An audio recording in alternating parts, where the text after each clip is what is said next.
Good morning, good afternoon, good evening, wherever you are, whatever you're doing, and welcome to the EPL Index Transfer Daily. Now, the papers are going to be full of England this and England that and scapegoats galore, etc. But we're not interested in any of that, ladies and gents. We're interested in transfer talk. Although, we're actually going to talk about one of England's parties to start with because there was quite a few links. According to TalkSport, Crystal Palace, Eze, he's a target for Tottenham. But according to a few others, that Liverpool have actually contacted his reps as well. So it'll be interesting to see what happens with Eze and obviously that release clause or apparent release clause that clubs are looking to activate. So we'll have to see what happens there. The other big story from yesterday, Manchester United, according to Sky Sports and other outlets, had a bid for Manuel Ugarte, the Uruguayan defensive midfielder, or action midfielder, you could say, rejected by PSG. Now, came across from Sporting Lisbon, didn't he? Heralded Ugarte or something as a starlet. Didn't have the best first season, it's fair to say, in PSG. Will they look to cash in on him? Will he go to the Premier League with his all-action physical style? It will be an interesting one to keep an eye on. And speaking of players that won their leagues in their respective countries, Piero Hincapié, the Ecuadorian left-back and centre-back, who was a part of that Leverkusen team. He is a target, according to Sport Build, for Chelsea and Spurs as well. So feels like a lot of players from a lot of positions in a lot of countries are being looked at. However, back at home, Kieran Dewsbury-Hall, the one who sounds like a stately home, the Leicester midfielder. According to the Telegraph, Brighton are very keen on getting him in. And obviously Leicester's FFP issues are known. You wonder what other assets they really got to sell. So you wouldn't be too surprised if something did happen with that one. According to THNet in France, Arsenal are leading the race for Johan Bakayoko, the PSV and Belgian forwards, the left-footed right winger. Liverpool have been linked to other clubs, but apparently it's Arsenal that are leading the race for him.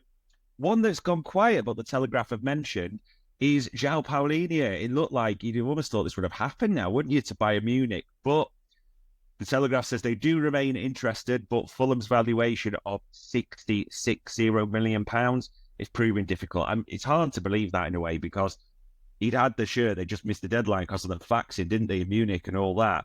And the fee was a lot less than that. So it's hardly going to go up with his contract and he goes older, etc. But hey-ho, just what the report says.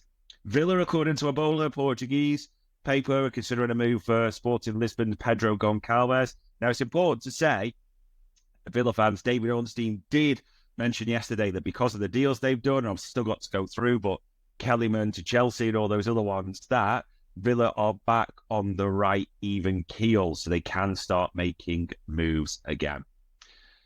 West Ham have lost a lot of defenders.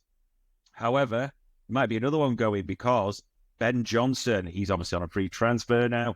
Ipswich are apparently, according to the East Anglian Times, in advanced talks to sign him. Can play right back. Would be a good signing for them as well, wouldn't he? Especially on a free.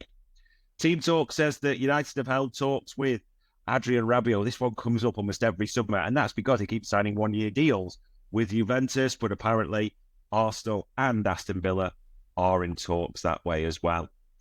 Roberto's mentioned that Erik ten Hag is set to sign a new deal. And interestingly, the Mail say, in terms of their structure, despite what's being done, and we've heard the stories of Wilcox, Ashworth, everything around that, very much anti or against the standard European model, he will retain the role of manager and not be referred to as a head coach. Interesting one, that. Sport in Spain, yep, that's the name of the paper, not the general pastime, says that Barcelona are interested in a loan deal for Jadon Sancho again. A little bit hard to see with their current issues, although they and Fabrizio Romano both expect Chelsea to trigger this release clause for Mark Gui, the 18-year-old, €6 million. A lot of people are seeing that as a bargain in Spain and questioning why the release clause is so low. So we'll see what happens with this kid. Danny Ings, he's allowed to leave West Ham, according to Football Insider. All the promoted clubs, especially Southampton, are looking to reunite him with Adam Lallana, playing Football Manager almost 2019 there. And a strange one to finish on, but an interesting one. We mentioned Barcelona, we mentioned an English winger, we mentioned Jadon Sancho. according to Sport as well, again, Sport in Spain, another paper. I'm probably pronouncing this wrong, but Jaden Philogene, the one who's been on loan at full and Hull even, was a Villa youth product, wasn't he? Had a real good season at Hull, one of their shining stars who just missed out on the sort of promotion roles. They're looking at Barcelona are looking at him with a loan with an option to buy. Now he is highly rated, but to go to Barcelona, you know what players they've got, maybe elite, but that is what Sport in Spain, the paper, is saying, ladies and gents. We will have to keep an eye on that. But yeah, it'll be interesting to see. Do United go back for Ugarte specifically, as L'Equipe and the others put? Do Brighton make that move for Dewsbury Hall? Does Eze see his release code triggered or by a number of Premier League clubs? We will just have to see, ladies and gents.